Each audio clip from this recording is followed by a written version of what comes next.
pointing to another leg of what's called inflation. I like to call it rising prices. And that's going to make the credit situation for the Western countries even worse.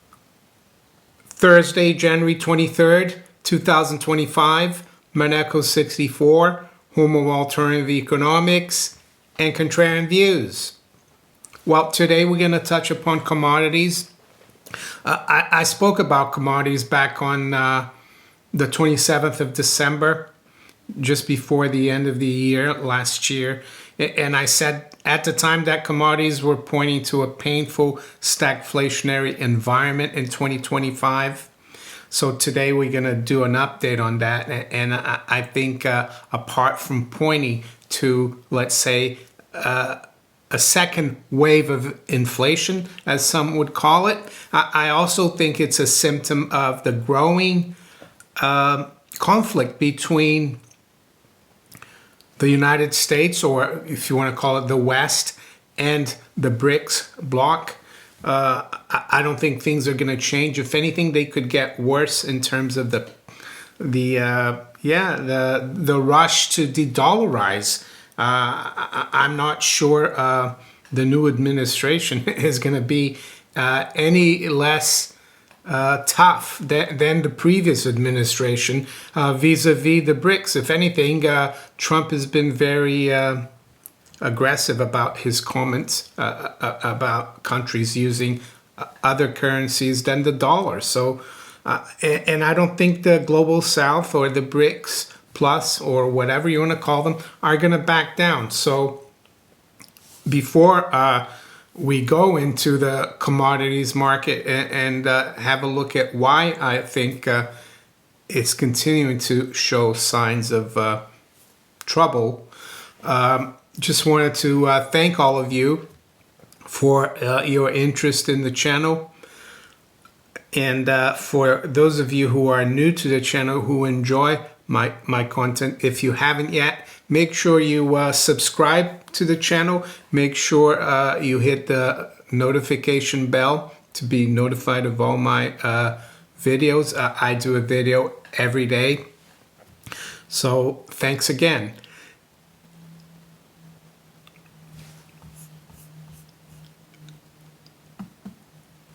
The other reason why I've been talking about commodities and I've been focusing on them, and the fact that I think we're in a secular bull market in commodities, and I've been doing it since around 2019, 2020. The major reason for that is because I think the bull market in bonds is finished. The secular bull market that we had since the early 1980s until 2020. And the secular bull market is really important in the scheme of things because during that 40-year period or so, we saw continued drops in bond yields. We saw lower highs and lower lows in the yields. And that is really important for the whole financial architecture, the monetary system, the economies of the West, because it allowed all institutions, individuals, governments to keep borrowing and always keep rolling that debt over at lower rates. And what that did as well is it infused liquidity into the financial markets, and it led to ever higher paper asset prices of stocks, bonds. It kept the value of derivatives as well elevated, and derivatives, of course, are a very arcane, albeit a huge part of the system that's like a shadow. No one really sees it. Most of the derivatives are over the counter. And some people would say that it goes into the quadrillions or thousands of trillion.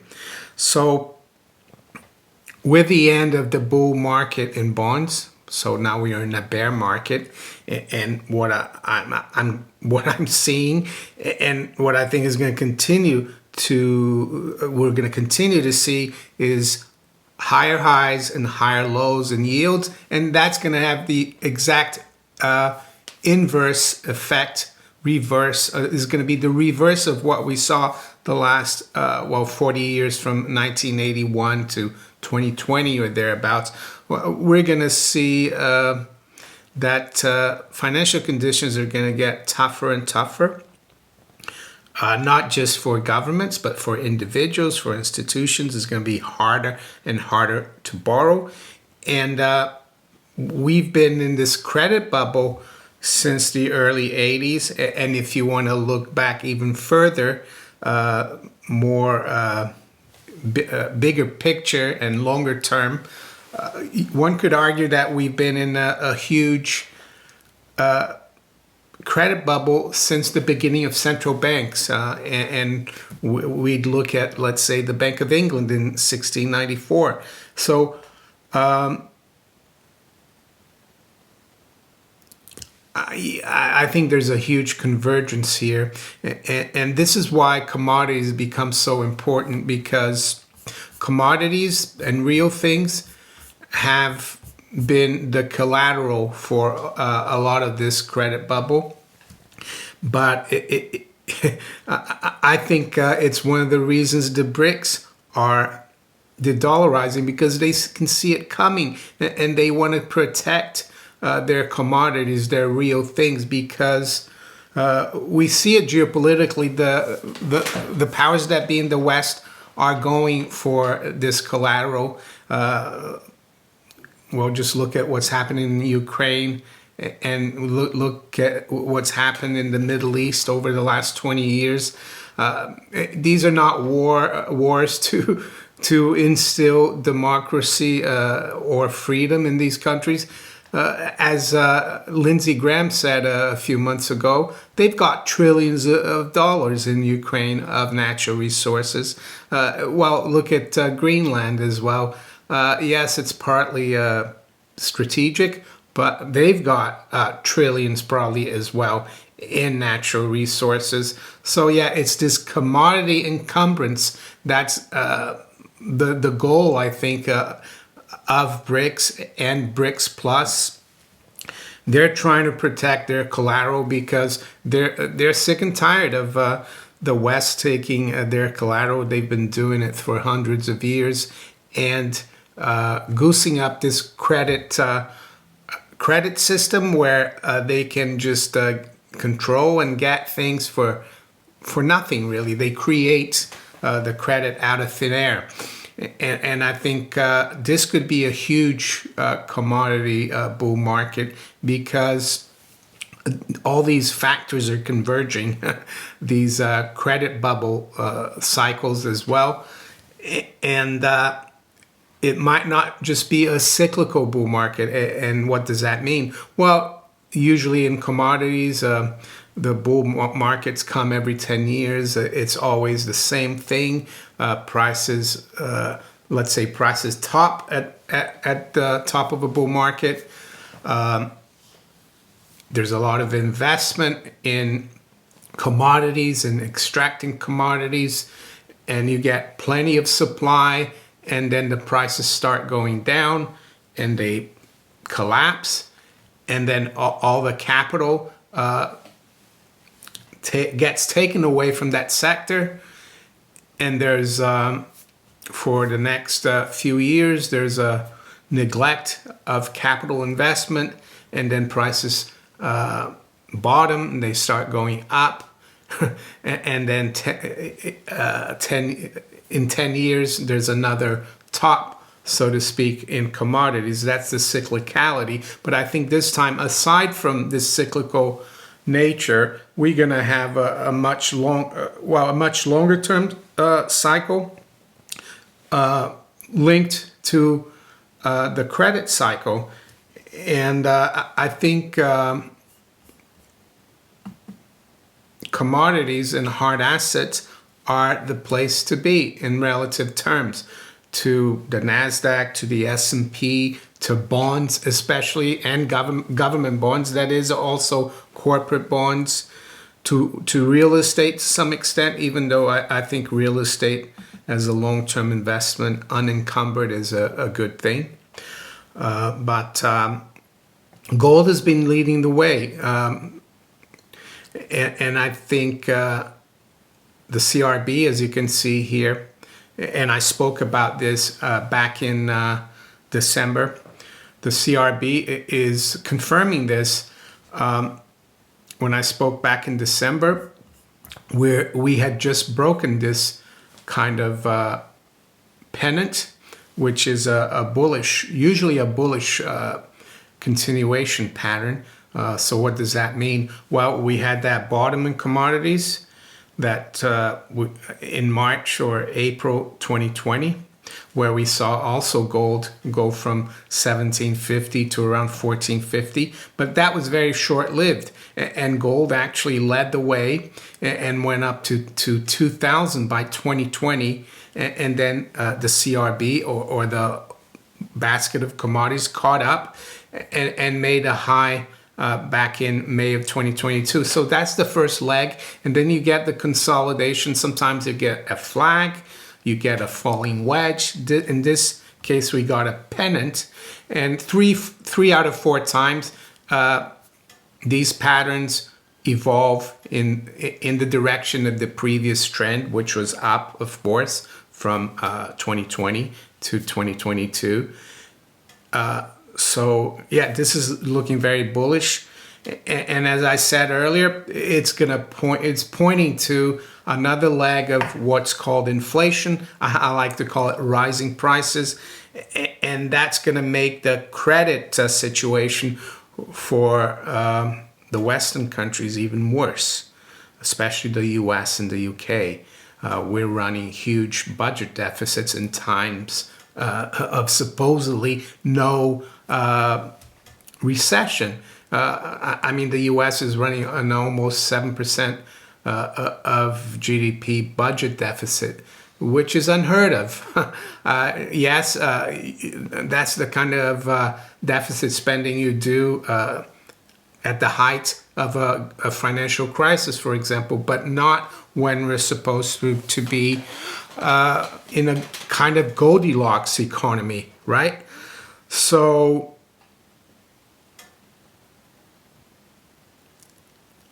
and gold, of course, has been leading the way again, because gold bottomed, let's say, at end of 2023, beginning of 2024, and then it really took off above that 2100 level, and it's only now that the CRB is catching up. Do I think the CRB or other commodities are going to outperform gold? Maybe short term, but in the long term, I think the monetary metals are the place to be.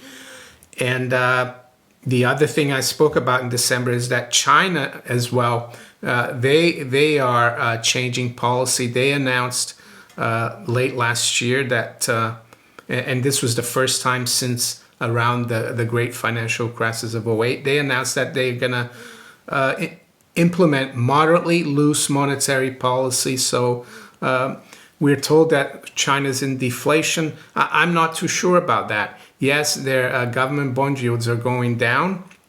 I think they're below 2%. Their CPI is slightly negative. I think that's a good thing if you can keep prices going down a bit. Yes, they've reined in. They've tried to deflate their real estate bubble, and they've been successful, I guess.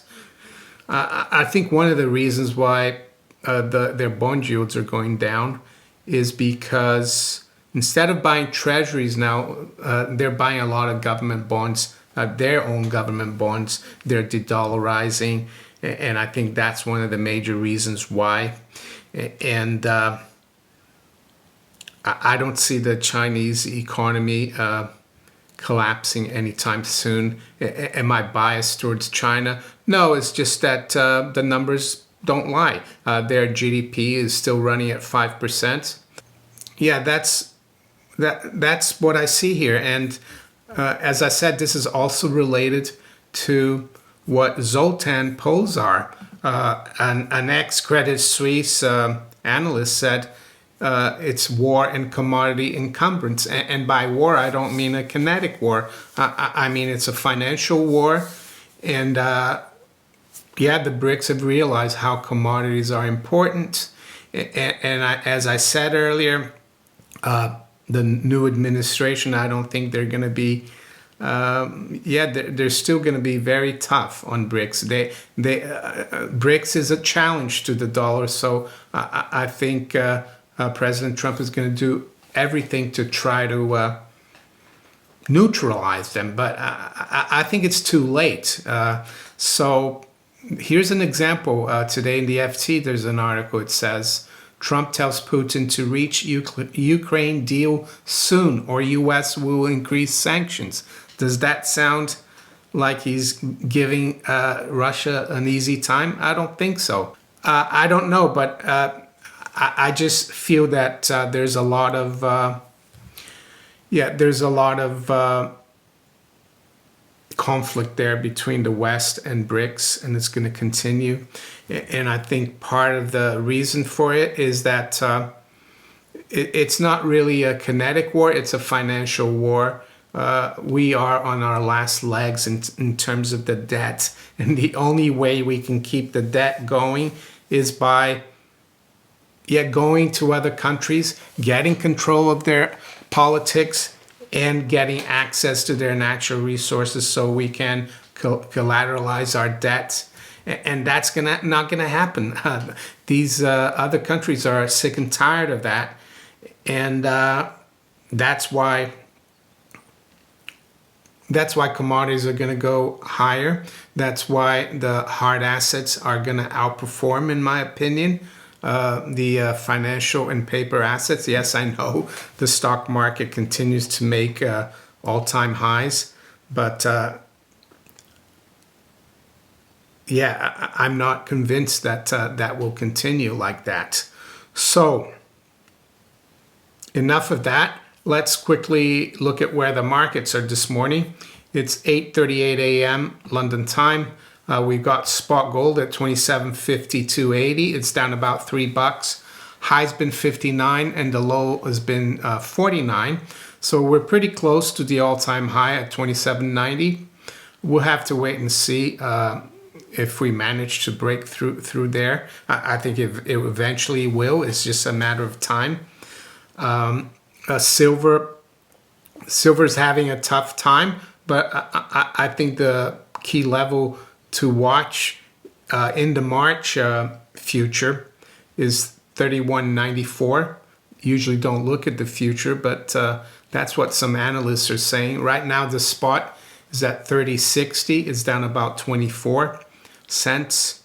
The stock markets, the Dow index futures is slightly lower. NASDAQ is down about 109 points. S&P is down about 13 points, but still highly elevated. Not much happening in the currencies here this morning. Well, what about commodities? They're also pretty much unchanged. Let's quickly look at the bond market. I saw that I think treasury yields have been creeping up a bit. Yeah, the 10-year yield now is back up to 461. In the UK, the bond markets seem to be a little bit under control right now, but I think that's just it's not anything long-term. It's going to be short-lived, as I said. Nowadays, you sell the rallies in bond prices. Yeah. So right now, the 10 years at 468. We got up to almost 5 recently. The 30 years still way above 5% at 524. And the 2-year is pretty much unchanged at 440. So with that, I'm going to wish you all a very good day. Take care. Bye.